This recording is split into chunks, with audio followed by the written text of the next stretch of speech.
Welcome to the next episode of On This Day in Gaming. This episode features the first entry for Baldur's Gate 3, a sequel to a sequel many hoped would happen for years, over 20 of them really. Many of them also grew to believe that a sequel would never happen, and some didn't want a sequel to happen anyway because they believed that the story had been told, which it had. The Baldur'S story had been told for the most part, and that whatever succeeded Baldur's Gate 1 and 2 would be nowhere near the same quality.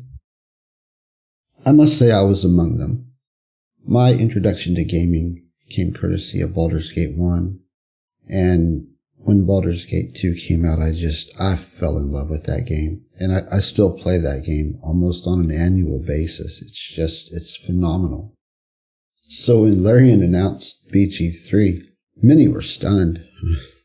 Me, myself included. Even more were skeptical that 3 could serve as a worthy successor to Baldur's Gate 1 and 2, especially 2. I myself, however, actually thought that Larian could do it because of Divinity of Originals Sin 1 and 2. So I had some faith. A little hesitant faith, but it was there. And yeah, it was there despite Shadows of Am being rightfully regarded as the best CRPG ever made. Even today, it stands alone on its pedestal. But my hat goes off to Larian. That studio came as close as any possibly can to matching BG2, mainly because Larian is a game developer that doesn't answer to investors. The company is independent, solely owned, and here's hoping Larian remains that way. It is the shining star in a sea of treacherous, duplicitous darkness thanks to the current state of AAA gaming. But that's a whole other discussion. I'm going to strive to stay on track here. Oh, where was I? Oh yeah, okay. Meant to say it took serious balls to follow up BG1 and 2. And I applaud Swinvink for his bravery, passion, and commitment. Sven is a gamer, and he ensures that Larian makes games for gamers, which is what the likes of BioWare and CDPR once did, but no longer do. Oh, okay, yeah, I can feel another tangent coming on. I can't express how disappointed I am with BioWare and CDPR. Was a huge fan of both, and it's greatly disappointing to see what's become of both developers. And I'm not just talking about the political ideology crap, just the quality of their games and their goals seem to have shifted, and their priorities and motivations seem to be all messed up. And no, I'm not going to go off on it. No, I'm not. Back on track. In this episode for BG3, we're going to cover the prologue, where Artav, in my case, Caterin, finds himself abducted by mind flayers, imprisoned aboard an Illithid ship that ultimately crashes in the Hells. During Caterin's endeavor to escape the Nautiloid, he will meet 3 characters, 2 of whom can be central, and 1 of whom can be useful. I say can because you're given the choice whether they aid you. BG3 is all about player agency. Personally, I'd highly recommend letting them be a part of your campaign. As for our immediate environment, the Nautiloid, there are 4 locations in all. These include the nursery where your Tav wakes, a surgery room where you'll find a rather unusual character, the Ceramorphosis chambers where someone has been imprisoned in a pod, and finally we will reach the Helm. The last features a compelling battle amid a race to freedom. Pretty cool. On the way to the Helm, you'll meet one of the more capable fighters you can add to your party. At any rate, make sure you take the time to explore all areas. Because it's a prologue, your natural inclination will be to, hurry through it and get to the actual game itself, the main storyline. But yeah, take your time. In addition to the aforementioned characters, you'll come across useful items and texts that help you acclimate to the Nautiloid and gain a deeper understanding of where you are and why you are there. So I've been talking now for over 5 minutes. I think it's time we get to the first character that I mentioned, the rather unusual one. This has to be one of the more engrossing encounters I've come across in gaming. This is so freaky.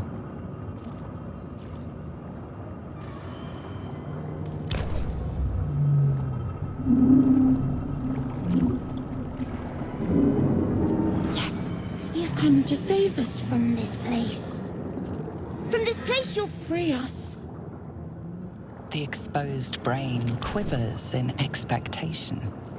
Please. Before they return! They return. Who am I talking to? A man or a brain? A newborn. Born new from this husk.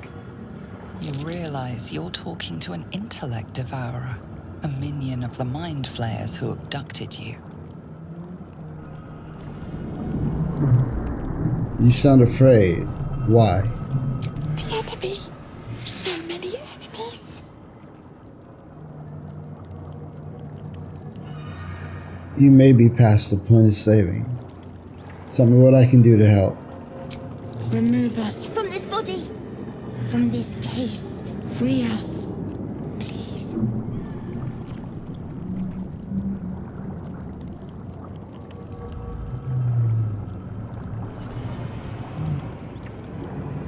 Gently prise the brain from the skull.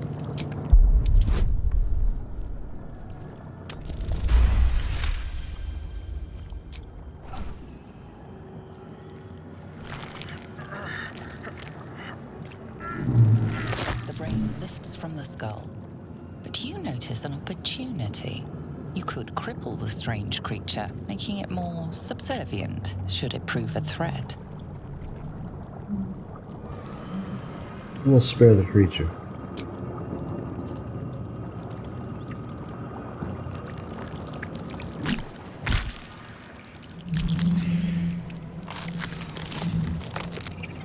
We are free. Our freedom is ours, friend. The creature pauses, listening. Something behind your eyes seizes in recognition. We must go to the helm. At the helm, we are needed. What's at the helm? The brain tenses, as though querying an unseen advisor. Do you not hear it? We will not survive here. We are needed to navigate. We are needed to leave this realm.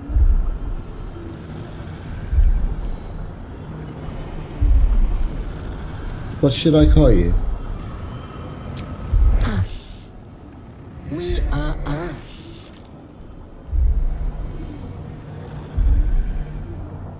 Alright. Let's go to the helm. To the helm we go. We are going to the helm. Well now, it seems we are off to the helm. You'll want to make sure that us survives the Nautiloid. If the intellect devourer does survive, you'll come across it in Act 2, and that's when it can become an ally that you can summon when needed during battles. The second central character we will meet is Lae'zel. She's a recruitable Githyanki with a soldier background. A fierce, fierce fighter indeed.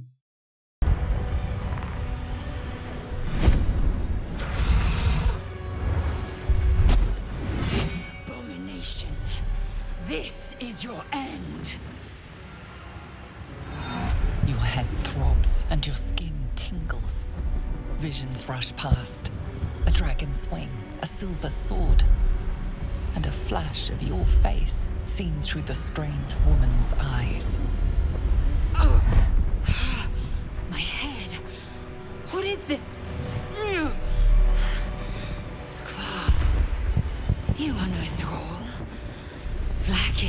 pleases me this day. Together, we might survive.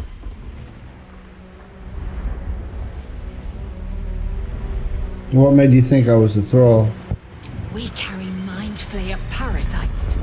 Unless we escape, unless we are cleansed, our bodies and minds will be tainted and twisted. Within days, we will be Geich, mind flayers.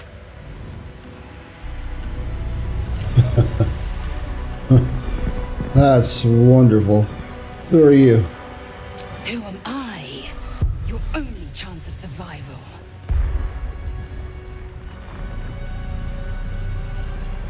We need to figure out where we are. We can do nothing until we escape. That must be our priority. First, we exterminate the imps. Then we find the helm and take control of the ship. As for that thing, it will remain tame as long as it believes we are thralls. It may be of use in the fight to come.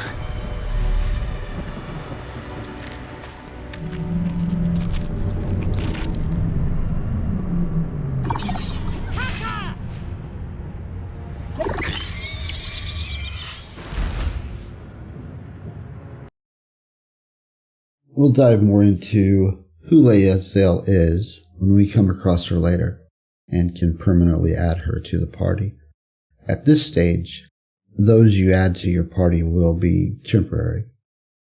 You'll all get split up when escaping the Nautiloid. So the next person we come across is Shadowheart, a cleric who can also become an effective tank, depending on her build and how you assign her attribute points. You feel the biomechanical brain of the console process your command and yield to it. A shiver runs across your mind. You feel sated.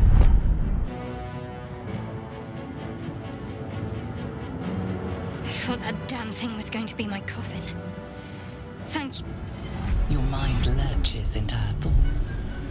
Her gratitude is mixed with wariness, because you have a Gith with you. You keep dangerous company.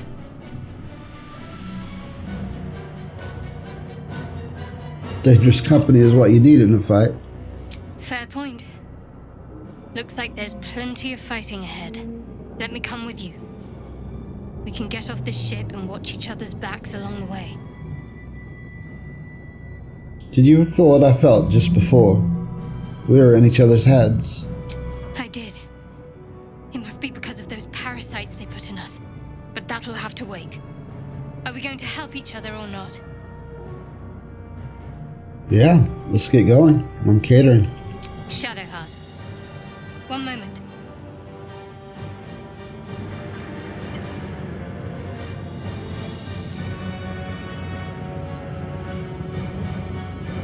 Would ask what that is, but we won't. Come on, it's time to go. Finally. Let us make for the helm. We've wasted enough time already. She's right. Lead on. Yeah, Shadowheart does not appreciate any kind of prying, and since we're romancing her, I'm going to be sensitive to that. Like with Lae'zel, we'll dive more into who Shadowheart is when we come across her after we escape the Nautiloid. We'll get into the personalities for both of them and get to know them just a little bit. For now, let's get to the helm. You have two choices for the upcoming battle that appears in the helm. You can rush through and get to the controls of the Nautiloid, at which point you will escape the ship, or you can take your time and get a phenomenal sword in the process, as you're about to see. I recommend the latter, of course. You can have too many special items. Just be mindful of the turns you have remaining. You need to reach the control panel before those turns run out.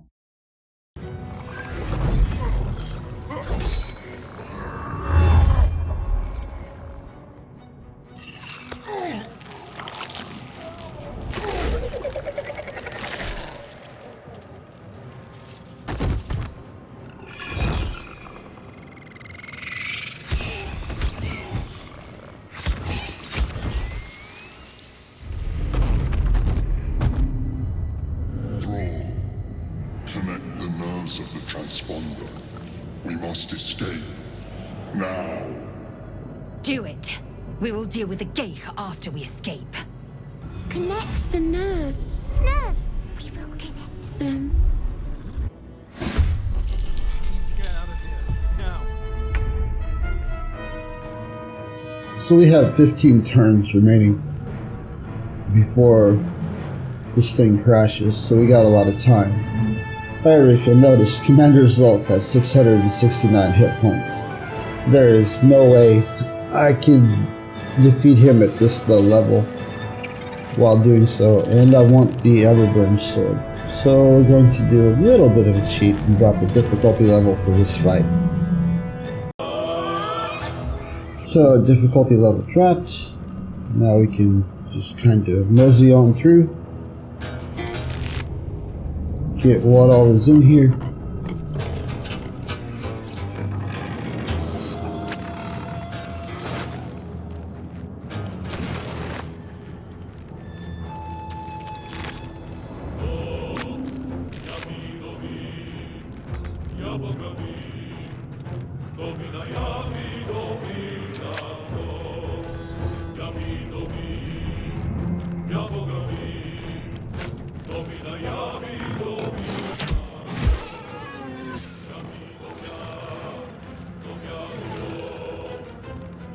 My faith will protect me.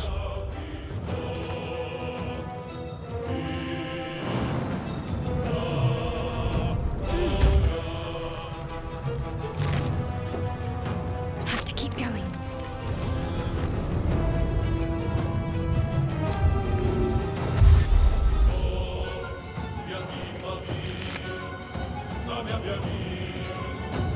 Go ahead and pass this to catering. You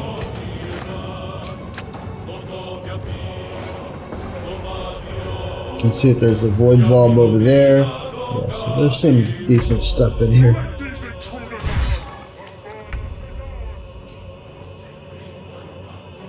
Yeah, 174, that's a little better. He's level 8.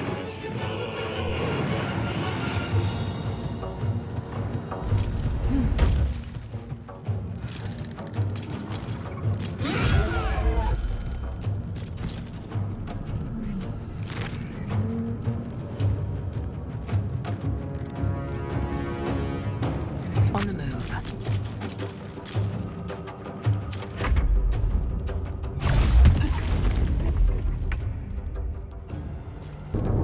Just a word to the wise about patch 7.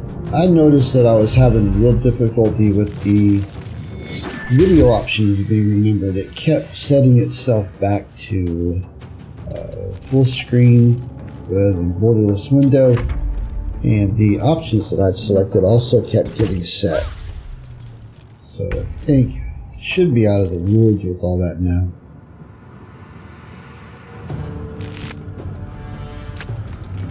Would have been done with What's inside? the Nautiloid portion by now, if not for the video issues.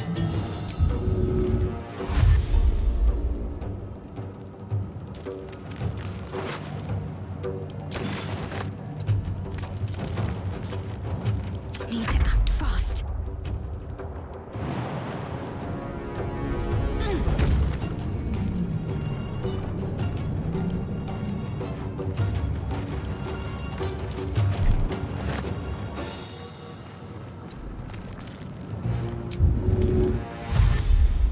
Onward.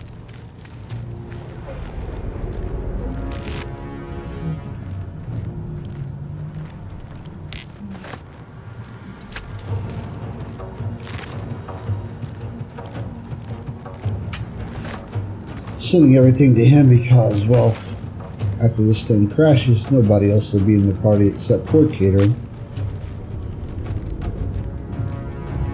Until he gathers them up anyway at the beach. Okay.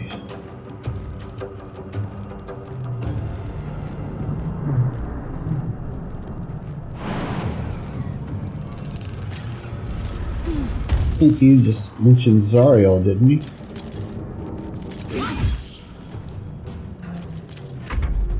Leave him to me. Connect the transponder. You shove it up your butt, mind flayer.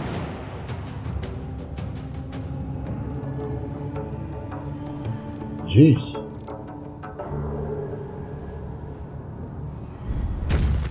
This does not have much junk.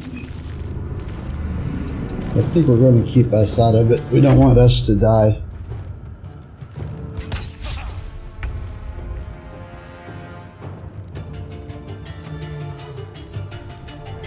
You picked the wrong fight.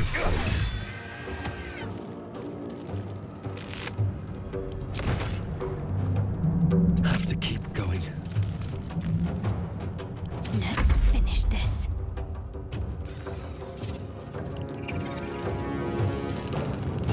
Heading there.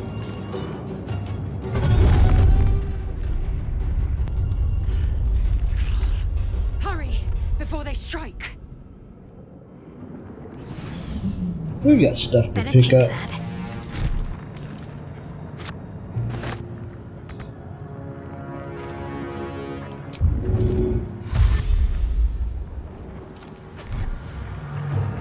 I'd better take a peek.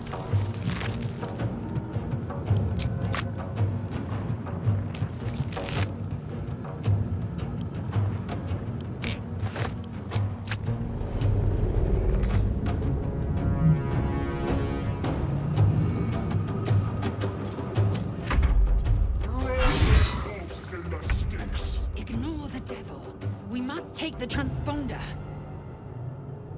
No.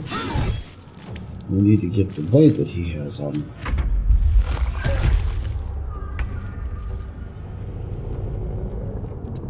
Hopefully it'll be okay. I'm going to save at this point just in case.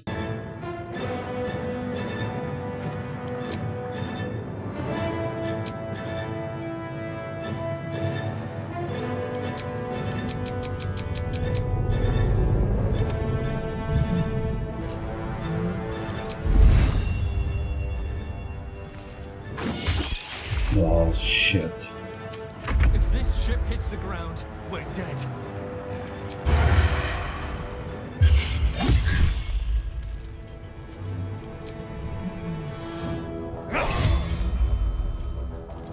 Talk to me. I should fetch that. Now what might you be hiding?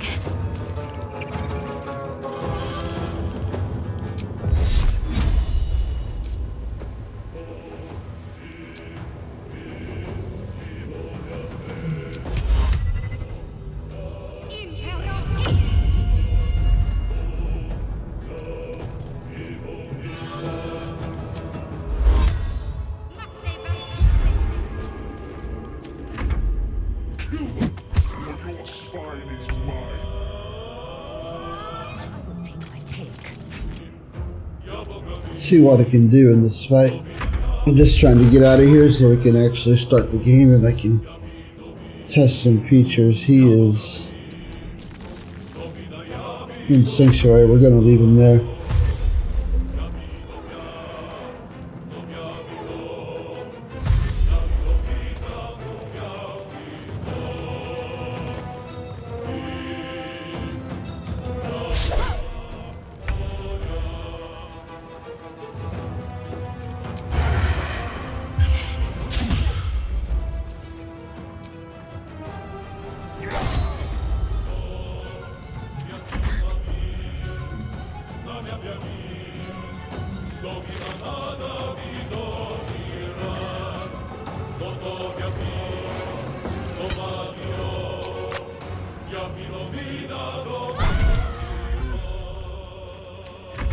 Splendid Shadowheart! The furnace is ours!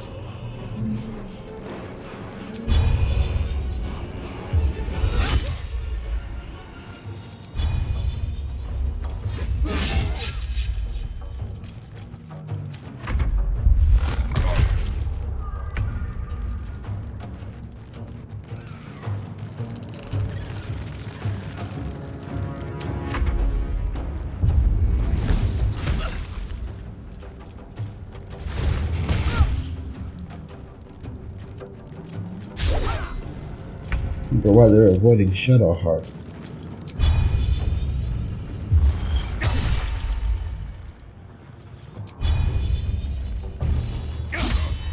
Son of a... Ready.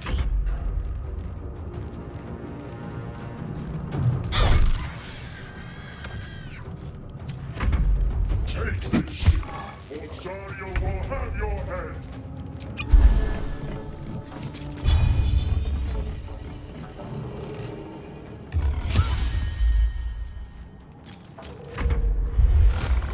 Y'all really gotta stop missing.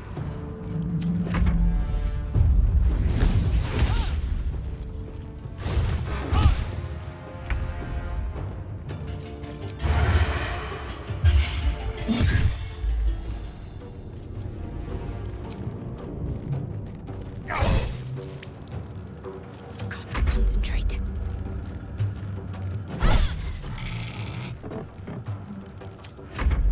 Roll that roses in the sticks.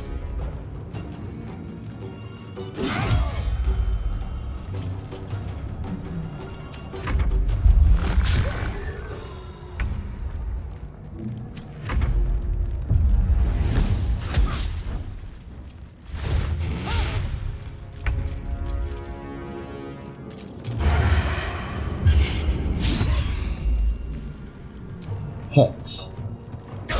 Huts. What should I do? Not miss. Would be lovely.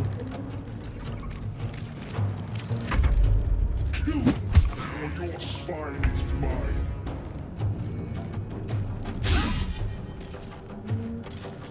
Unbelievable.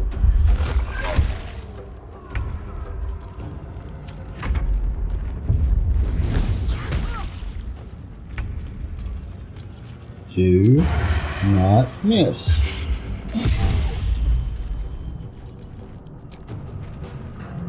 Got to focus.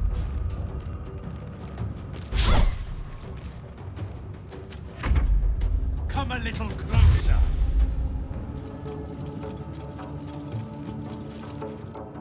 Split these intruders.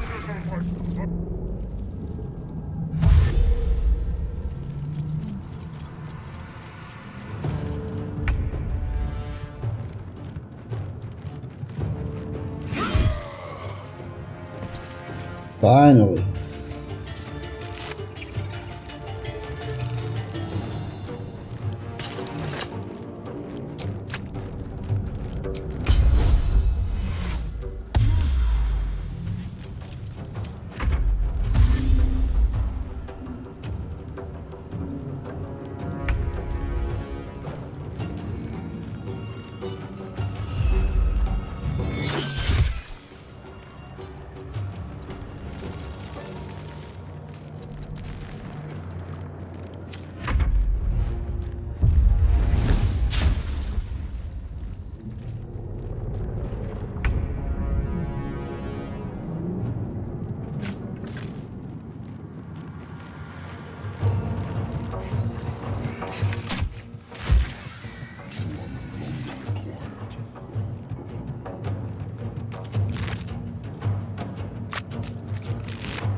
Need to stay focused. Let's see.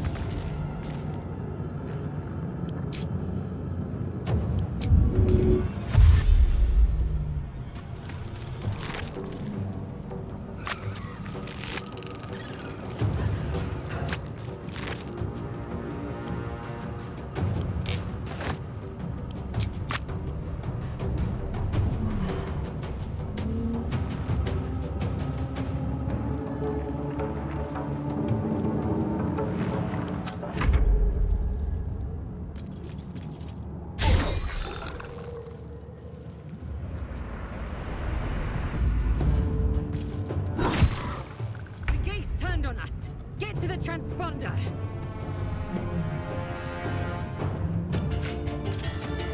You bow or you break.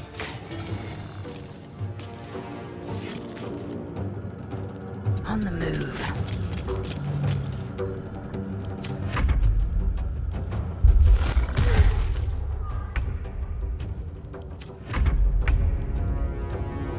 Time to press ahead.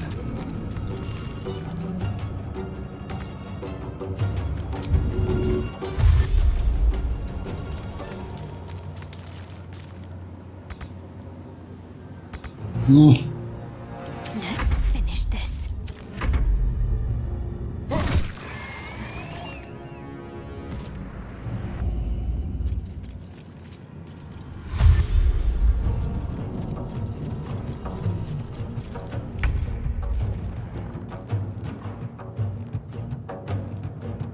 Taste my fury. Stop the intruders! They must not escape!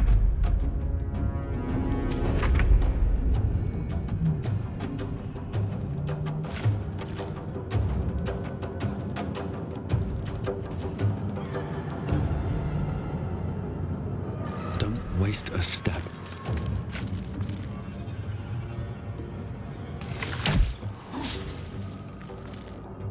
Got to concentrate.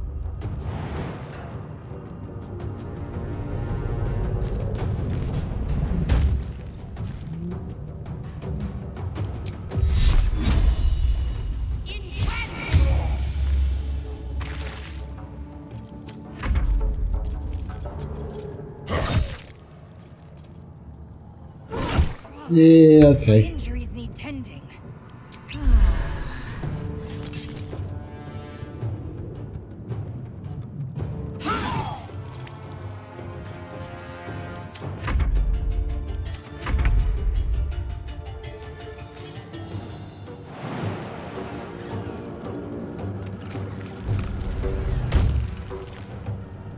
Time to put an end to this. Oh man, what an amazing game.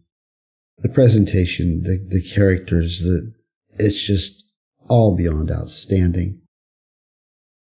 And as far as prologues go, let's be honest, they suck for the most part. That for BG3, however, does not suck. In fact, it's nearly perfect. Not too long or short, gives you enough idea of what's going on that you're intrigued and don't feel lost. And it avoids the info dumps that come with most prologues. And all the while, you're provided with interesting encounters and fights of increasing difficulty that help you adjust to the game mechanics. Yeah, it's great stuff. Last but not least, you have the chance to obtain a terrific greatsword in EVERBURN. And it's a weapon that will serve you well for quite a while. So with that, I hope you've enjoyed this presentation. I will wrap up the episode. Know that you can look forward to additional entries for BG3 in the On This Day in Gaming series, and those will be coming soon. Please like and subscribe if you have not already, and happy gaming.